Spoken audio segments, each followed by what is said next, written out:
పార్టీకి సంబంధించి big shock తగిలింది. తొర్రూరు మున్సిపాలిటీలో బీఆర్ఎస్ పార్టీ అక్కడ జెండా ఎగిరేసినట్టు తెలుస్తోంది.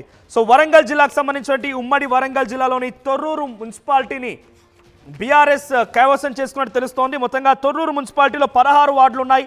16లో 7వ వార్డులో, 8వ వార్డులో, 9వ వార్డులో, 6వ వార్డులో, 3వ వార్డులో, 1వ వార్డులో, 4, 11, 12, 15 మొత్తంగా 10 వార్డులకు పైగా బీఆర్ఎస్ చేజిక్కించుకుంది.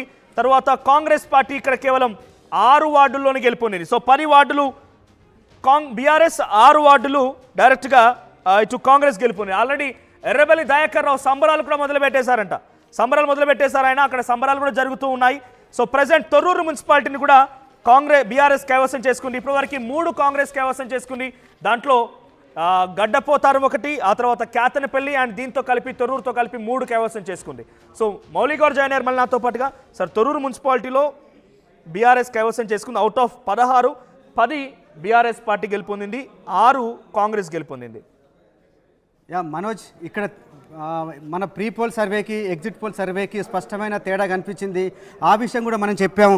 అక్కడ ఇంతకుముందు జమ్మికుంటలాగే తొర్రూరులో కూడా ముందు కాంగ్రెస్కి అనుకూలంగా ఉన్నప్పటికీ తర్వాత అది బీఆర్ఎస్ వైపు వెళ్తుందని మనం చెప్పాము. అదే రిజల్ట్ ఇక్కడ కనిపిస్తుంది మనకు. ముందు మనం బీఆర్ఎస్కు 6 చెప్పినప్పటికీ తర్వాత ఇది ఎగ్జిట్ పోల్ తర్వాత అక్కడ పరిస్థితి మారింది. దాదాపు 9 నుంచి 10 స్థానాలు బీఆర్ఎస్ వస్తుందని మనం చెప్పాము. కాంగ్రెస్ పరిస్థితి అక్కడ ముందు 9 అనుకున్నాం, కానీ తర్వాత దానికి 5 నుంచి 6కు పడిపోతుంది కాంగ్రెస్ బలమని ఏదైతే మనం ఆర్టీవీ చెప్పిందో అది ఖచ్చితంగా నిజమైపోయింది. ఇక్కడ ఈ ప్రాంతంలో కొంత ఎర్రబెల్లి దయాకర్ రావు చాలా ఆయన పడ్డ కష్టానికి ఫలితం అయితే కనిపిస్తోంది. ఆ ఏరియాలోనే ఇంటింటికి వెళ్ళారు.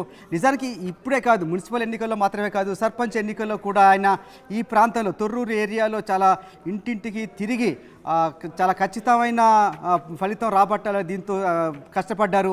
ముఖ్యంగా ఇక్కడ చెప్పాలంటే ఇక్కడ కాంగ్రెస్ ఎమ్మెల్యే ఎవరైతే ఉన్నారో యశస్విని రెడ్డి కావచ్చు, లేదా కాంగ్రెస్ కార్యకర్తలు ఒక గందరగోళం ఉంది. చాలా రోజులుగా ఇక్కడ కాంగ్రెస్ నాయకుల మధ్య ఐక్యత లేకపోవటం, కాంగ్రెస్ నాయకుల మధ్యలో గ్రూప్ తగాదాలు, తర్వాత చాలామంది ఇక్కడ మనం చెప్పుకోవాలి కాంగ్రెస్లో తిరుగుబాటు అభ్యర్థులు ఎక్కువగా ఉన్నారు ఇక్కడ తొర్రూరు మున్సిపాలిటీలో. దీనివల్ల కాంగ్రెస్ ముందు అనుకున్న దానికన్నా చాలా తక్కువ స్థానాలు గెలుచుకుంది. చాలా అంటే తన చేతిలోకి రావాల్సిన తొర్రూరు మున్సిపాలిటీని చేజార్చుకున్నట్టయింది కాంగ్రెస్. అక్కడ నిజానికి కాంగ్రెస్కు కొంత బలం ఎక్కువ ఉన్నప్పటికీ కూడా కేవలం గ్రూపు తగాదాలు, తర్వాత నాయకుల మధ్య ఐక్యత లేకపోవడం కారణంగా కాంగ్రెస్ తొర్రూరును చేజార్చుకుంది.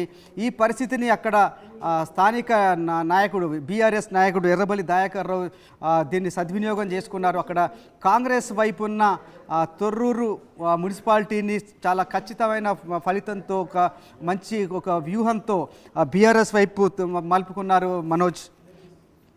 రైట్ సార్, ఇప్పటి వరకు ఉన్నటువంటి ఫలితాలు మరొకసారి రిపీట్ చేసే ప్రయత్నం చేస్తాను. సో మొత్తంగా కరీంనగర్ జిల్లాకు సంబంధించి ముందుగా ఆదిలాబాద్ మాట్లాడితే ఆదిలాబాద్లో క్యాతనపల్లి మున్సిపాలిటీ మాత్రమే రిజల్ట్ బయటకు వచ్చింది. క్యాతనపల్లి బీఆర్ఎస్ కైవసం చేసుకుంది. కరీంనగర్లో చొప్పదండి అండ్ మంతని 2 కూడా కాంగ్రెస్ కైవసం చేసుకుంది. వరంగల్లో తొర్రూరు బీఆర్ఎస్, డోర్నకల్ కాంగ్రెస్. సో డోర్నకల్ కాంగ్రెస్ కైవసం చేసుకుంది. ఆ తర్వాత కమింగ్ బ్యాక్ టు నిజామాబాద్ సంబంధించి ఎల్లారెడ్డి రిజల్ట్ వచ్చింది. ఎల్లారెడ్డిలో కాంగ్రెస్ కైవసం చేసుకుంది. మెదక్లో గడ్డపోతారం,